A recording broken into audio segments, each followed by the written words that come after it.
네, 안녕하세요. 한자 이야기, 낱말 이야기 31번째 시간입니다. 여러분 잘 아시다시피 우리나라는 대통령 중심제 국가입니다.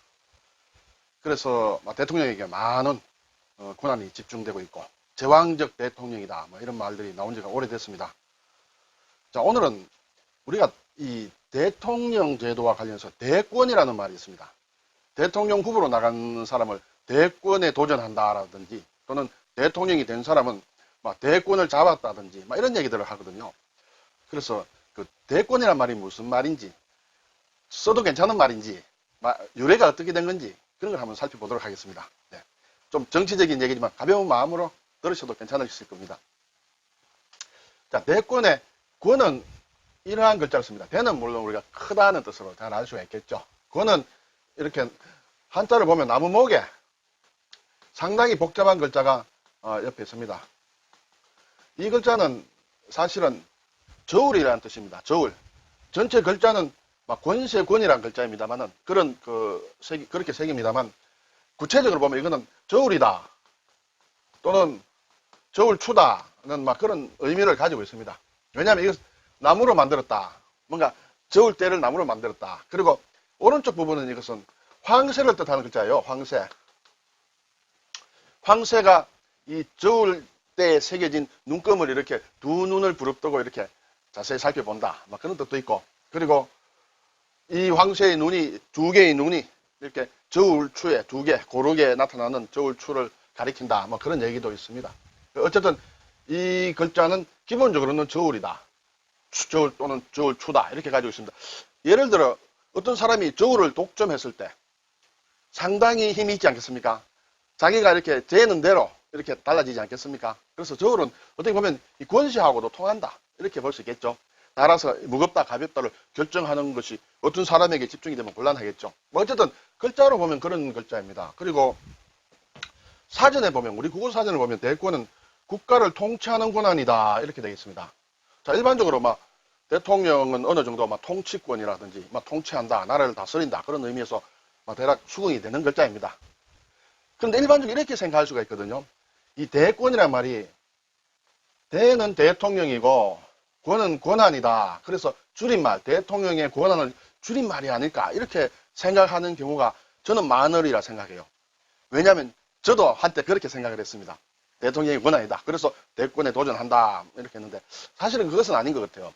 예를 들어서 대통령이 없던 시절에 조선시대에도 조선 왕조실록을 보면 대권이란 말이 굉장히 많이 나옵니다. 대통령이 없었는데 왜 대권이라 할까요? 그러므로 대권이란 말과 대통령의 권한하고는 상관이 없는 말이다 하는 것을 우리가 알 수 있습니다. 그런데 우리 헌법에는 대권이란 말이 나오질 않아요. 우리 헌법 조문 자체는 대권이란 말은 나오지 않습니다. 그런데 해석을 하다 보면, 헌법을 해석하다 보면, 저도 사실 헌법학자는 아닙니다만 지금 제가 논하는 수준은 거의 상식선 또는 상식보다 조금 아래일 수 있습니다. 그 위의 부분은 제가 감당할 부분은 아닙니다.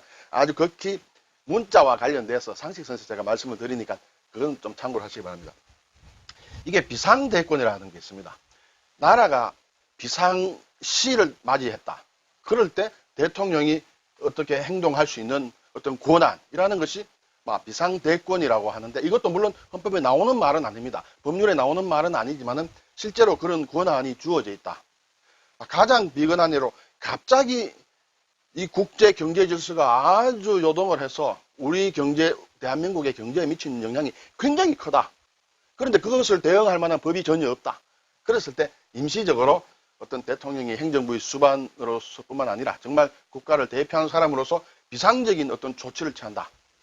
옛날 유신시대라 그러면 긴급조치라든지 예를 들어서 그런 것도 있을 수 있겠죠. 어쨌든 법률에 의하지 않고 정말 긴급하게 대응해야 될 그러한 조치를 일반적으로 비상대권이라고 할 수가 있는데, 그렇게 해석할 수 있는, 그렇게 볼 수 있는 여지의 조문은 어딘가 있는 모양입니다. 저도 자세히는 말씀을 못 드립니다. 자, 그러면 이 대권이란 말은 우리는 지금 어디에서 받아서 쓰고 있느냐? 결국은 우리가 일본의 경우를 보지 않을 수 없습니다.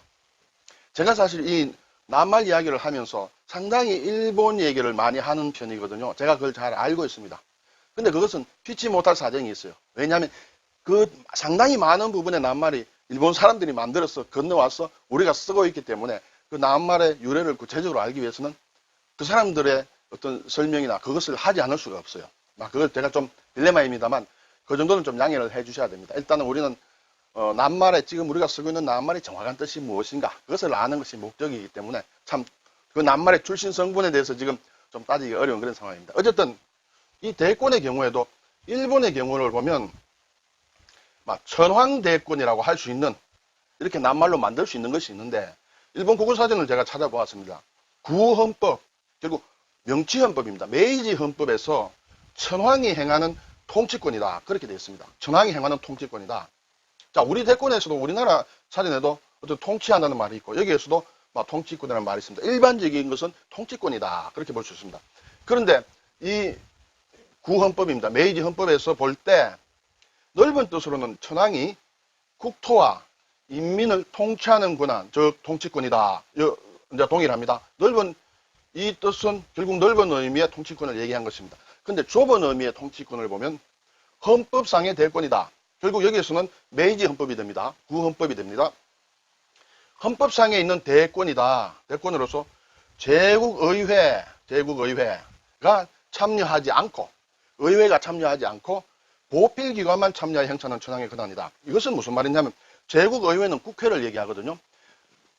어느 나라든지 민주정부는 국회가 있고 국회에서 법을 만들고 그것을 행정부에서 집행하고 시행하는 그런 것을 가지게 되는데 여기서 대권이라는 것은 제국의회가 참여하지 않는다. 그것은 이미 만들어진 법이라든지 또는 갑자기 새로 법을 만들어야든지 하는 의회가 입법 행사를 하지 않고 그것과 관계없이 보필기관, 비서실 조직이라든지 어떤 입법 조직이 아닌 다른 조직으로 볼 수 있겠죠. 그런 기관만 참여해 행사한다. 천황이 독자적으로 한다든지 또는 가까운 비서라든지 여러 가지 그 천황의 어떤 입법권과 다른 기관 속에서 독자적으로 한다. 결국 법에 의하지 않고 하는 그 권한을 천황대권이다. 일단 이렇게 얘기들을 하고 있습니다. 자, 그러면 옛 구헌법, 메이지 헌법에 나와 있는 천황의 대권 사항은 뭐냐? 천황의 대권 사항은 메이지 헌법에서 천황의 대권으로 정해진 사항 이렇게 딱딱 조목이 되어 있어요. 이미 지정이 되어 있습니다. 제국의회의 소집, 국회의 소집, 개회, 천황이 하라고 해야 열리는 것이죠. 각종 법률의 제가 천황이 이렇게 딱 도장을 찍어야 그 법률이 이제 효력을 발생한다는 거죠. 문무, 관리의 임명, 군인까지 합친 어떤 그런 관리의 임명이다. 임명과 그 다음에 해임 같은 걸 얘기하죠. 그리고 육해군의 통수, 우리도 대통령은 국군 통수권이 있다고 하죠. 여기에 통수는 같은 겁니다. 선전 포고죠. 전쟁하는 것. 강화, 휴전한다든지 이렇게 강화 협상하는 것. 그리고 각종 조약의 체결, 이것은 천황이 딱 할 수 있는 천황의 권한이라고 정해져 있어요. 근데 이것이 메이지 헌법에 정해져 있었거든요. 이것을 실제로 할 때는 대권 명령을 발동하는 거죠. 이 각 사항에 대해 정해진 사항을 내용으로 해서 천황이 명령을 내립니다. 대권 명령으로 이제 대권을 실행을 합니다. 그게 옛날 헌법에서인데 지금의 일본 헌법에는 이게 다 없어졌어요. 자, 우리나라로 다시 돌아오겠습니다. 우리나라의 대한민국 국회가 이렇게 법을 만들고 할 때, 그리고 헌법, 재헌의회에서 헌법을 만들고 지금까지 몇 차 개정이 됐는데 대권이란 말은 없습니다. 대권이라는 말 자체가 없습니다. 대권이라는 말 자체가 없다는 것은 이러한 것이 정확하게 정리되어 있지 않다는 것이죠. 그러니까 대권은 대통령의 권한이 아니다는 얘기예요. 그러므로 대통령 후보에게 대권 후보, 대권을 잡는다. 이렇게 얘기를 하면 안 된다는 것이죠. 그렇게 얘기를 할 때마다 우리 스스로가 그 족쇄 안에 들어가는 것입니다. 자, 옛날에는 이런 어마어마한 사람을 죽이고 살리고 또는 보석을 해주고 사면을 해주고 하는 것들이 다 대권에 들어가 있기 때문에 그 엄청난 것을 직접 예전에는 일본이라면 천황이 했고 그것이 그대로 우리 헌법에 들어가 있다면 우리 헌법에 대통령도 그렇게 할 수 있다는 것인데 이것이 없기 때문에 할 수 없을 뿐만 아니라 옛날에 이런 들었던 이러한 말 이런 것이 남아서 우리 할아버지 그 이상의 분들이 이런 것을 알았겠죠. 그게 이렇게 전해지고 와서 우리 재헌의회에서 헌법을 만들고 할 때 없었는데도 그 말은 남아있다는 거죠. 그건 참 안 좋은 것이다. 좋지 않은 것이다. 그래서 우리가 대권이란 말은 써서는 안 될 말이다.